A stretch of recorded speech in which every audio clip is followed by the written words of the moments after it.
Hello everyone, today in this quick tutorial I'm going to be showing you how you can easily turn on the option to delete the OTP messages automatically.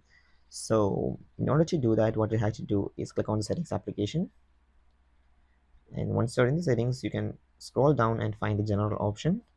In my case it's here. If you can find it here, so you can just scroll down and find it somewhere over this page. So once you find this, you can click on the general option. Once you're in here, you can scroll down a little bit, and now you can see autofills and passwords. You can click on it, and now you can see an option called verification codes delete after use. So if you turn this on, it will automatically delete the verification codes that come through your messages or mail.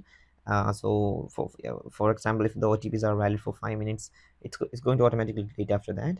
So or after you just use it through the keyboard option, it will just automatically get deleted. So that's it for today's video, guys. Hope you found this video informative. If yes, please do like, share, subscribe, and thank you for watching. Have a nice day.